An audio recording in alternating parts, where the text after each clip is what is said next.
2025년 마지막 주일 예배를 드리는 우리 성도님들을 정말 더 갑절로 환영합니다. 오늘 마지막 주일 예배거든요. 한 해가 마무리 되는 이 시점에 다양한 마음이 또 교차할 것 같습니다. 기쁨과 또 즐거움이 가득한 또 한 해를 보낸 분들도 있는가 하면 또 마음이 염려와 근심과 또 눈물로 또 한 해를 보낸 분들도 있을 것 같습니다. 저도 올해를 참 많은 여러 가지 상황들을 경험한 것 같습니다. 특별히 이렇게 개척을 준비하면서 또 개척교회라는 한 번도 가보지 않은 그 발걸음을 걸으면서 정말 기쁨이 가득했다가 또 두려움이 가득했다가 또 기대감이 가득했다가 또 염려가 가득했다가 이런 롤러코스터를 탄 듯한 하루하루를 주님을 간절히 의지하며 보냈습니다. 그래서 요즘 방문한 성도님마다 저보고 목사님 지금이 제일 믿음이 좋으시죠? 이런 말들을 진담 농담 삼아 하고 계십니다. 진짜 그런 것 같습니다. 간절한 마음으로 주님을 더 의지하는 그런 연말을 저 또한 보내고 있습니다. 여러분은 올 한 해를 되돌아볼 때 어떤 마음이셨습니까? 최근 교수 신문이 선정한 2025년 교수들이 뽑은 올해의 사자성어를 찾아보니까 변동불거라는 단어였습니다. 세상이 잠시도 멈추지 않고 끊임없이 흘러가면서 변한다라는 뜻입니다. 끊임없이. 우리는 천천히 가고 싶어도 세상은 끊임없이 멈추지 않고 흘러가면서 변하는 그런 사회를 일컫는 부분입니다. 그리고 또 중소기업계에서는 올해의 사자성어로 고군분투를 꼽았습니다. 외로운 군사가 떨쳐내며 싸운다라는 뜻으로 적은 인원이나 약한 힘으로 어려운 상황을 잘 헤쳐나가는 상황을 말합니다. 아마 이 두 단어를 제가 생각해 볼 때 잠시도 멈추지 않고 끊임없이 급변하는 사회 속에서 고군분투하며 힘겹게 살아가는 우리의 모습을 되돌아보는 사자성어이지 않은가 하는 생각을 하게 됩니다. 여러분은 올 한 해 어떤 마음입니까?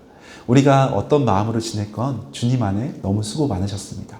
지금 이 믿음의 자리, 은혜의 자리, 이 예배 자리에 있다는 것 자체가 주님의 은혜 안에 우리가 한 해를 보냈다라는 증거일 수가 있습니다.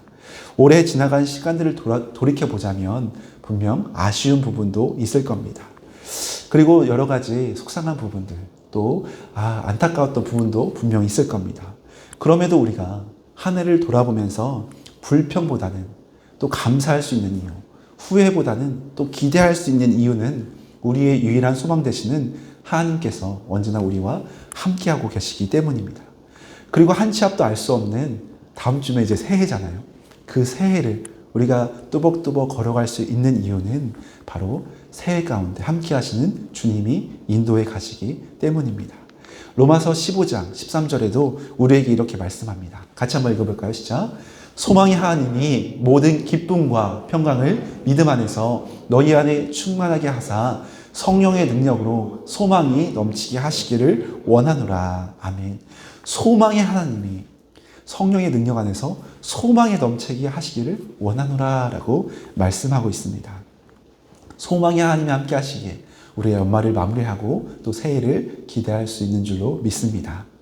지난주 성탄 주간을 우리는 보내면서 우리는 이 땅에 오신 아기 예수님을 묵상하는 은혜로운 시간을 보냈습니다. 한 해를 마무리하는 12월 말에 성탄절 절기가 있다는 것은 저는 매우 큰 의미가 있다고 생각합니다. 한 해가 마무리되고 또 아무리 힘들고 어려웠다 하더라도 우리를 위해서 이 땅에 오신 예수님을 기억하고 묵상할 수 있도록 또 감사로 한 해를 마무리할 수 있도록 예수님만 생각하라고, 예수님께 집중하라고 예수님이 오신 성탄절을 연말에 배치해 둔 것이 아닌가 하는 생각을 하게 됩니다. 또 아무리 답답한 한 해를 보냈다 하더라도 소망의 주님께서 함께 하신다라는 것을 보여주시면서 성탄절을 보내면서 내가 너와 함께 한다. 두려워하지 말라. 다시 일어설 수 있다. 내가 도와주겠다라고 격려하시는 주님의 따뜻한 섭리가 이 연말 성탄 주간이지 않을까 생각을 하게 됩니다. 예수님께서 이 땅에 오셨다는 것, 그리고 우리와 영원히 함께 하신다는 것만으로도 이미 우리는 세상에서 가장 큰 복, 가장 큰 은혜를 누린 백성인 줄로 믿습니다. 저는 오늘 말씀을 준비하면서 우리가 어려운 현실을 살아가고 있지만 하나님께서 이미 최고의 복, 또 크신 은혜, 구원의 은혜를 선물로 받은 자녀로서 우리 또한 연말과 이 연시를 어떻게 믿음으로 살아가야 할지 함께 묵상하며 은혜를 나누면 좋겠습니다. 오늘 본문은 사실 예수님의 탄생을 기뻐한 동방 박사들에 대한 이야기입니다. 성탄절이 이미 끝났는데 지난주에 분명히 성탄절 선곡으로 동방 박사를 보았을 텐데 왜 동방 박사 이야기를 지금 또 하느냐고 생각할 수도 있습니다. 그렇지만 성경을 조금 더 자세히 묵상해 보면 동방 박사들도 예수님이 탄생하자마자 바로 찾아간 것이 아니라 어느 정도 시간이 흐른 뒤에 찾아간 것으로 보입니다. 양을 치던 목자들처럼 아기 예수님이 탄생한 직후에 곧바로 찾아온 것이 아니라 어느 정도 시간이 흐른 뒤에 찾아온 것으로 역사학자들은 보고 있습니다. 마태복음 2장 초반부에 보면 그들이 예루살렘에 먼저 들어갔다가 베들레헴으로 찾아온 내용이 나옵니다. 또 유대인의 왕이 태어났다는 동방박사들의 그 이야기를 듣고 시기한 헤롯 왕이 2살 아래 영아들을 모두 죽이는 장면도 있지 않습니까? 그리고 아기 예수님이 탄생한 동물 축사, 그 구유가 아니라 예수님이 따로 추후에 머무르는 집으로 동방박사들이 방문한 것으로 보입니다. 그러니까 우리가 성탄절 연극을 짧은 시간 10분 안에 다 넣어야 하기 때문에 예수님의 탄생을 축하하러 목동들이 와서 인사하고 또 동방박사들도 급하게 와가지고 인사하고 이렇게 마무리하는 것처럼 보여서 우리는 어렸을 때부터 다 한꺼번에 그냥 사클이 끝냈구나 라고 생각할 수 있지만 실상은 예수님이 탄생한 이후에 최소 몇 달, 최대는 한 1년 지난 시점에 방문하지 않았을까 추측할 수 있습니다. 이런 의미에서 우리도 성탄절을 보낸 이후에 이 동방박사들의 이 내용들, 이 말씀들을 묵상하면서 주님 앞에 우리 또한 어떻게 나아가야 할지 은혜를 나누면서 우리가 연말을 마무리하고 새해를 시작했으면 좋겠습니다. 첫 번째 함께 묵상할 부분은 별을 따라가는 삶을 살자라는 겁니다. 별을 따라가는 삶을 살자. 오늘 9절 말씀에 이렇게 말씀합니다. 같이 읽습니다. 박사들이 왕의 말을 듣고 갈새 동방에서 보던 그 별이 문득 앞서 인도하여 가다가 악이 있는 곳 위에 머물러 서 있는지라. 아멘. 동방박사들에 대한 학자들의 다양한 견해가 있지만 당시 이스라엘의 동방이던 이 페르시아 지역에서 별을 연구하는 점성가들이었을 것이다 라고 추정합니다. 이들은 어떤 사람들이었는지 또 구체적으로 어떤 지역에 살았는지 명확히 알 수는 없지만 가장 중요한 것은 이들은 유대인과 상관없는 이방인이었다는 겁니다. 당시 유대인의 왕으로 있던 헤롯 왕이나 성경 지식을 누구보다 많이 알고 있던 구약 성경에 능통했던 유대 종교 지도자들, 또 메시아를 간절히 기다려온 유대 백성들도 예수님의 탄생을 전혀 알아채지 못할 정도로 오히려 예수님은 초라한 모습으로 이 땅에 오셨습니다.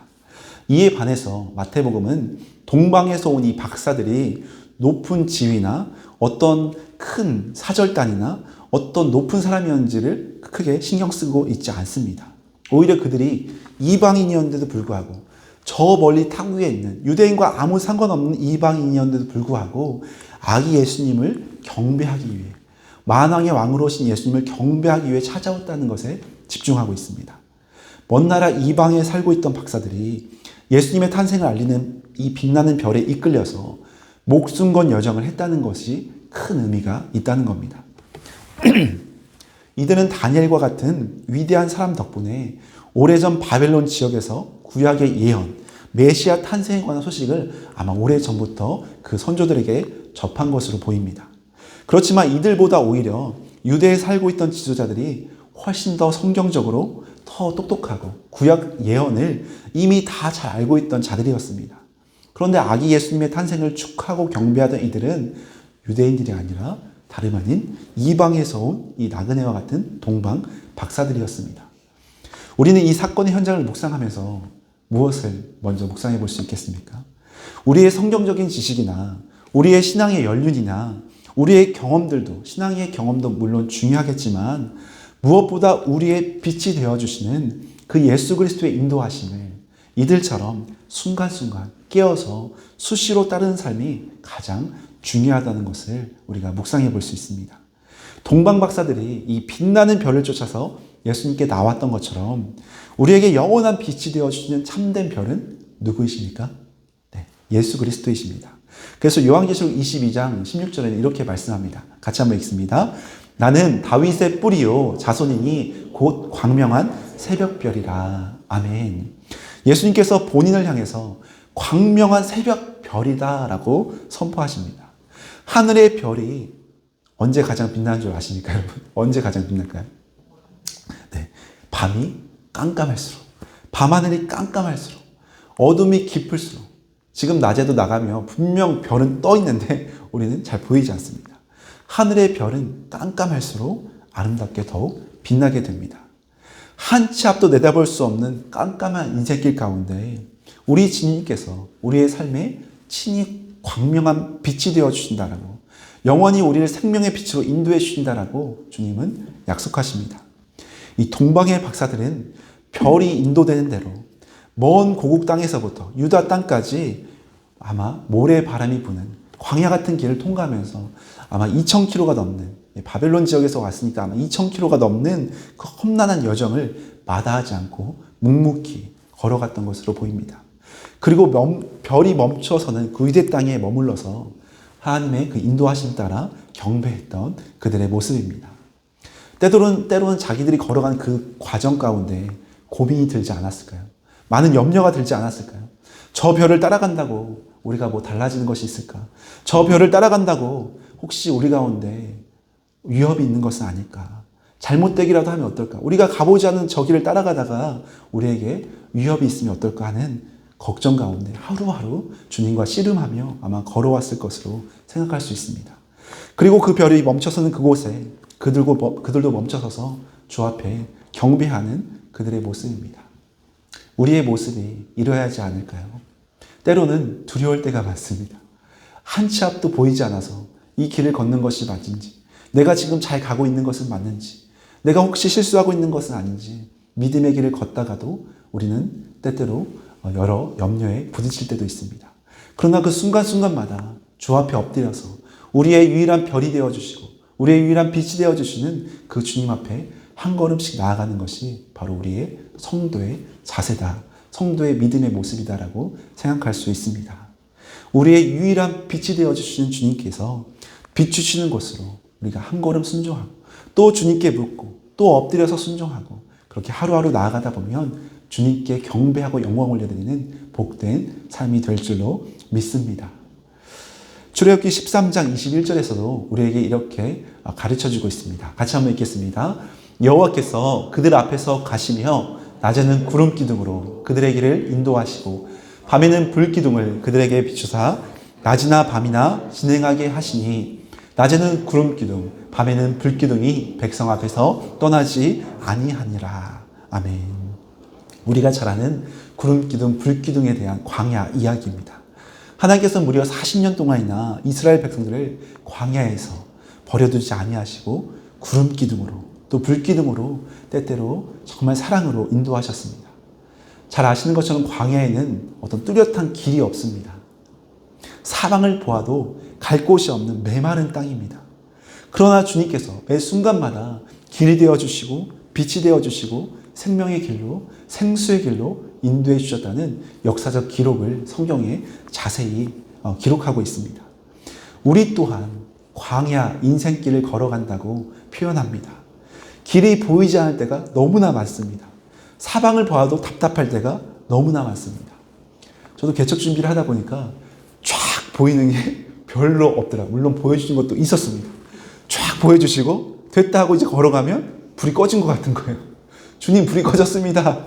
주님 보여주세요 하면 안 보여주시는 것 같은 답답한 속에서 주 앞에 엎드릴 수밖에 없었습니다. 매 순간 주님 어떻게 할까 하면 한 번에 쫙 보여주는 것이 아니라 바로 앞에 불을 하나 딱 켜주고 여기 있다. 한 걸음 또 가면 주님 어디요? 하면 또 여기 있다.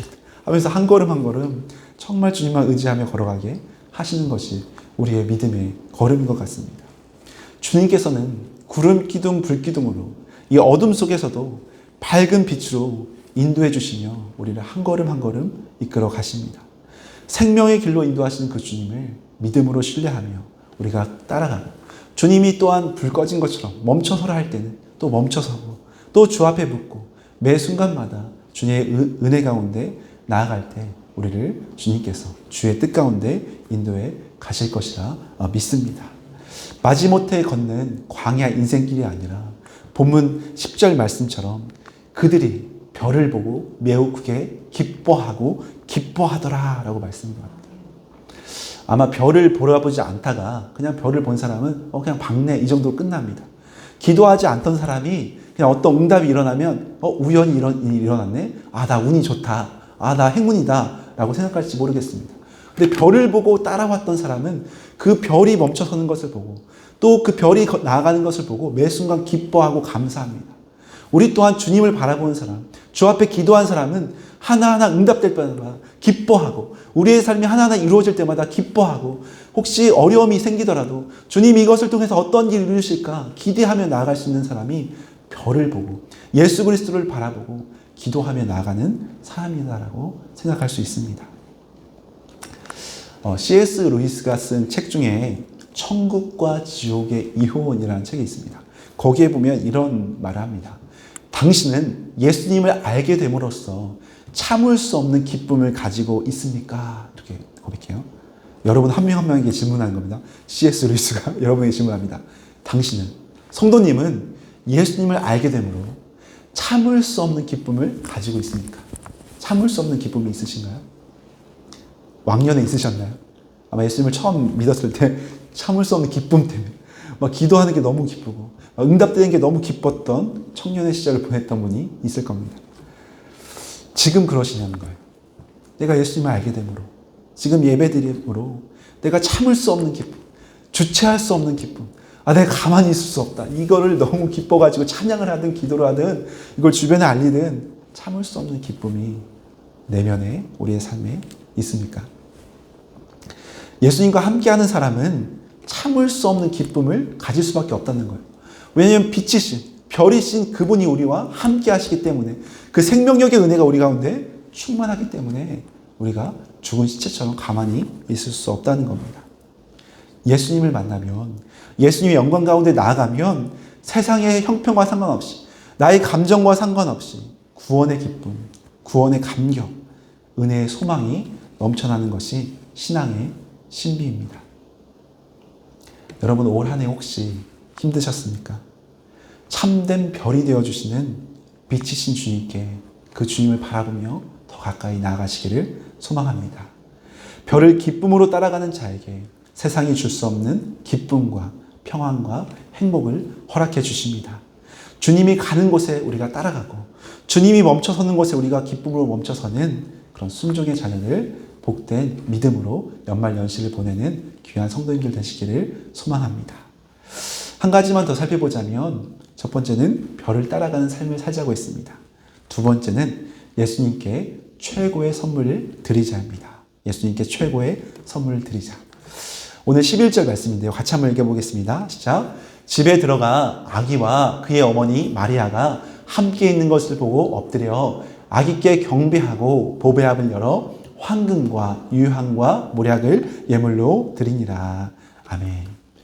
이 동방에서 온 박사들은 아기 예수님께 경배하고 무슨 선물을 드렸나요? 네, 황금과 유향과 모략입니다.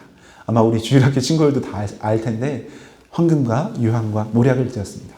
자, 여기서 잠깐 퀴즈를 드립니다. 동방 박사는 총 몇 명이었을까요? 쉽죠? 네, 동방 박사는 몇 명이었을까요? 3명이라고 대체로 대답을 합니다. 왜냐하면 선국에 보통 3가지 선물, 황금과 유향과 모략 한 명씩 역할이 필요하니까 하나씩 들고서 3명이 방문하다 보니 그게 각인되어서 3명이 한 가지씩 3개의 선물을 드렸다. 그리고 이렇게 무대에 올라갈 때 3명이 딱 적절하거든요. 너무 많이 갈 수 없으니까. 근데 성경적으로 우리가 찾아보면 국빈급 사절단이라고 추정합니다. 역사적으로도 국빈급 사절단. 그러니까 먼 타국에서 온 굉장히 수많은 사절단입니다. 그러니까 최소 수십 명, 많게는 더 많을 것으로 보고 있습니다. 그냥 3명이 아무렇지 않게 그렇게 방문한 것이 아니라 헤롯 왕에게도 찾아갈 정도면 왕과 같은 대우를 받는 국빈급 사절단이었습니다. 그러니까 굉장히 많은 인원이 찾았을 것으로 보고 그 중에 대표가 아마 앞서서 황금과 유향과 모략을 드렸지 않았을까 생각할 수 있습니다. 그렇다면 왜 굳이 황금과 유향과 모략을 예물로 드렸을까요? 종교개혁자 존 칼빈은 우리에게 이렇게 말씀합니다. 황금은 그리스도의 왕권을 상징한다고. 유향은 그리스도의 제사장권, 그리고 모약은 그리스도의 장사되신 곧 선지자권을 상징한다고 해석합니다. 이게 전통적인 해석입니다. 이것은 이 땅에 오신 예수 그리스도의 세 가지의 직분, 왕으로서 오신 주님, 제사장, 우리의 모든 죄를 용서하시기 위해 오신 주님, 또 선지자, 우리에게 말씀을 선포하기 위해 오신 주님으로서 그분을 인정하고 그분만을 온전히 높여 섬기겠다는 경배의 표현이었습니다. 또한 당시 가장 귀하게 여겼던 가장 값비싼 선물로 주님께 올려드린 그 소중한 마음이 담겨 있다고 할 수 있습니다. 우리는 선물하면 어떤 의미가 생각나나요? 선물. 우리 아이들도 그렇지만 선물하면 받는 거에 더 익숙합니다. 그리고 받기를 더 소망하고 받는 걸 생각할 때 즐겁습니다. 물론 주는 것도 기쁘지만 받는 걸 좋아합니다. 그렇지만 우리는 주님께 이미 가장 큰 선물, 구원의 선물을 우리에게 주셨고 우린 받았습니다. 연말 연시를 보내면서 우리도 동방박사처럼 예수님께 최고의 선물을 드릴 수 있는 복된 삶이 되었으면 좋겠습니다. 그래서 황금과 유향과 모략처럼 가장 비싸고 가장 화려한 선물을 드리자라고 제가 말하는 것이 아닙니다. 주님은 우리의 마음의 중심을 보시는 분이기 때문에 그들이 드렸던 그 예물의 가치, 그보다 더 중요한 마음의 가치를 최선으로 드리자는 데 더 중점이 있습니다. 그래서 생명을 다해 그 먼 길을 마다하지 않고 그 별을 쫓아온 그들이지 않았습니까? 그리고 그들이 드릴 수 있는 가장 최고의 헌신과 최고의 선물로 예수님께 경배했습니다. 우리의 참된 왕이신 예수님께 우리가 드릴 수 있는 최고의 선물은 무엇일까요? 물론 여러 가지로 우리가 드릴 수 있겠지만 그들이 보여준 진실된 경배와 정성스러운 예물, 경배와 예물, 무엇이 생각나나요? 예배입니다. 예배. 주님께 우리의 마음과 정성을 다하는 예배를 드릴 때, 예배자의 삶으로 우리가 나아갈 때 주님께 드릴 수 있는 최고의 선물인 줄로 믿습니다. 여러분은 올 한 해 예배자로 승리하셨나요?